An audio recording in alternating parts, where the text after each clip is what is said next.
Dat is er nog steeds, want het is nog een vraag. Maar u mag nog niet binnen.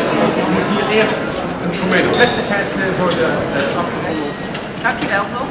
En ja, het was heel spannend om gisterenmiddag 2 uur. Maar het is een project dat zo gemaakt iedereen die laaiende enthousiast is. En ja, weekend samen gespeeld. Gisteren helemaal. En ik hoop dat we dat de komende dag met z'n allen krijgen. Allemaal welkom. Stel je voor, het wezen van strijd is een schreeuw om vrede. Een verstikkende stem van dader en slachtoffer die klinkt. Gevangenen in het eeuwenoude spel van angst en pijn. Die het vreemde tot een bedreiging maken. Misschien is ons grootste verlangen vrij te worden van de eigen oordelen, overtuigingen, beelden.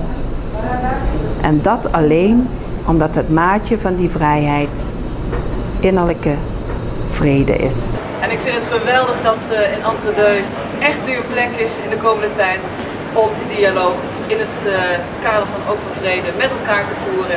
En ik hoop dat er heel veel interesse zal zijn. En daarmee verklaar ik de Vredeswinkel, de Peace Store, voor geopend.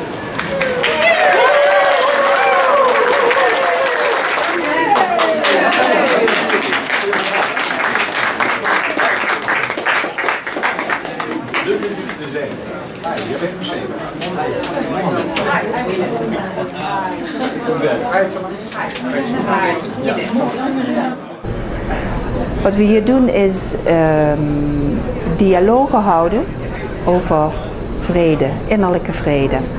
We onderzoeken wat vrede voor ons is.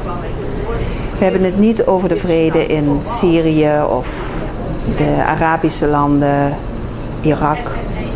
Maar we hebben het over onze eigen innerlijke oorlog, de strijd die we in ons dagelijks leven tegenkomen en hoe dat is om daar vrede mee te sluiten.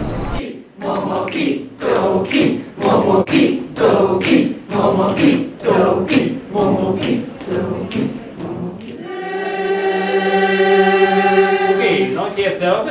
Het stukje zingen, dus hetzelfde motief. En.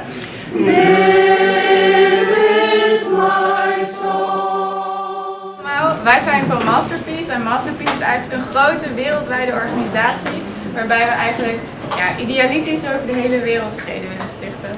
Het project loopt momenteel in 30 landen en dat betekent dat je eigenlijk op grote, maar ook op kleine schaal zelf ook gewoon vrede kan gaan stichten. Dus dit is voor ons ook een heel mooi project om dat door middel van Dialoog te doen. Maar het zit in Afghanistan, het zit in Ghana, het zit echt overal. En we werken toen uit 2014 en het mooie daaraan is dat het is niet zozeer dat we een leuk concert willen of zo, maar het is dat we echt daar met z'n allen willen staan met heel veel mensen en willen zeggen, jongens, we hebben allemaal iets voor vrede gedaan en laten zien wat het eigenlijk is. En ja, dat uitstralen eigenlijk. Ja. Dus we willen jullie allemaal ook van harte uitnodigen om met ons te kletsen of ook zelf een project te starten, want dat is top. En we hebben een potje staan om de €2014 te halen deze weken. Dus ja. Mooi, dankjewel voor.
passive conflict, but we never realized that in order to do that, we have to be at peace with ourselves first.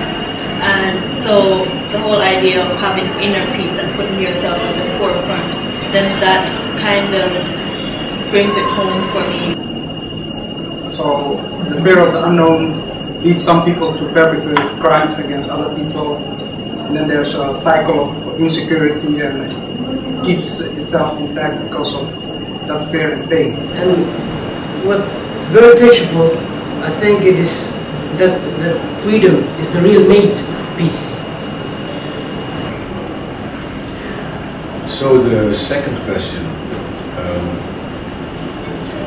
can you share with us a moment in your life when you really experienced inner peace? So it's like this feeling of thankfulness, you call it also, worthiness is now accessible to you. Yeah, Because and broke through that. I stopped fighting. En het mooie van dit project is dat we dat ook doen door middel van expressie.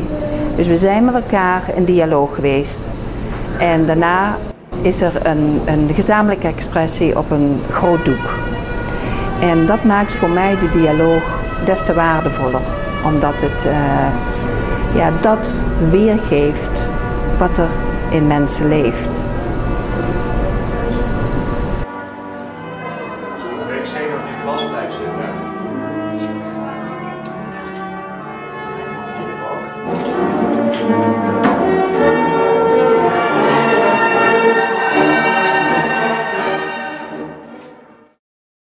I just did a training to do a dialogue and to lead a dialogue, and it's something I really like. I like to do dialogues because for me it feels right, and because you're not in a discussion, you're really talking about what you really feel and get inspired from the other person too.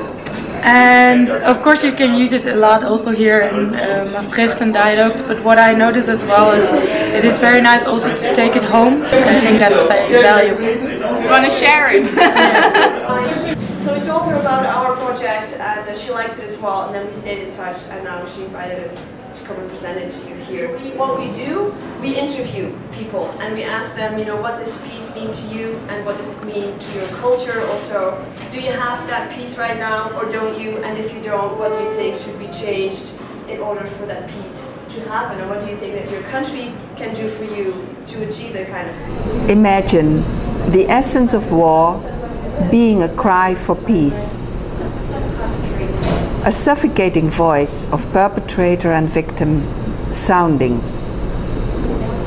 Prisoners in an ancient game of fear and pain that turns the unknown into a threat.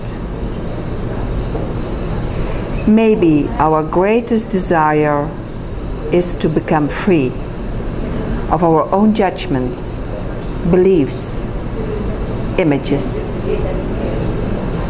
And only because the close spell of that freedom is inner peace. Right on there, underneath. Zamisli da je poenta rata poziv na mir. It's Bosnian. Yeah, thank you. You're welcome. Constantina. So, it's in Greek. Φαντάζομαι πως η αποκορύφωση του πολέμου είναι απλά ένα δάκρυα ειρήνη. Wyobraź sobie, że wojna to krzyk i łzy w imię pokoju. And you're from? Poland. And we had an inspired conversation about peace and dialogue. And this resulted in Peace Dialogue. We tried it out together and it was such a big feast that we kind of, the desire was born to do more with it. And then, of course, yeah, then this Christmas month came through, the month about peace on earth, and it's just, in a very inspired way, it got this shape of this peace store with this peace dialogue table and people together investigating peace in themselves and making peace. It's every time, it's great, and I've never done so much, so intense dialogue in 1 week or in 1 month, in the last few weeks, and I've never been happier than now.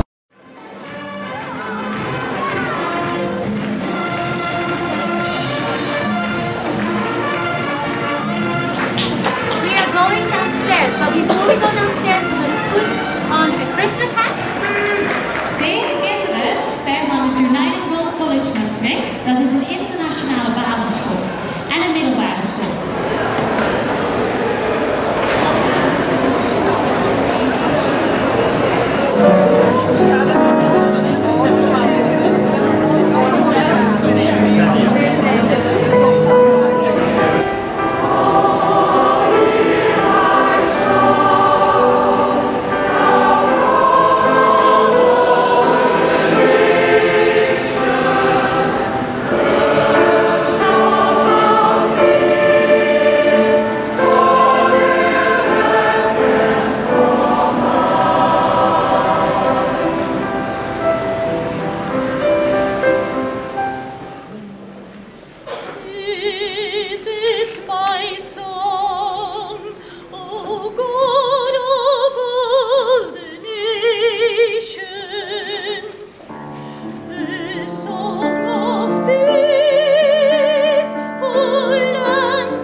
Ja, wij eigenlijk hebben het met dit lied gedaan. Het project van Vredesdialoog Maastricht te eindigen, zou je kunnen zeggen. We hebben 3 zaterdagen onder fantastische leiding van Axel en Christiane dit lied geoefend. En ik hoop dat jullie hier allemaal van genoten hebben, want ik vond het fantastisch. Het waren 3 weken waarin wij de innerlijke vrede hebben onderzocht. Met jonge mensen van over de hele wereld. En we zijn daar alles in tegengekomen. Van tegenstelling tot chaos, tot innerlijke strijd. Maar vooral verbinding, ontmoeting, creativiteit.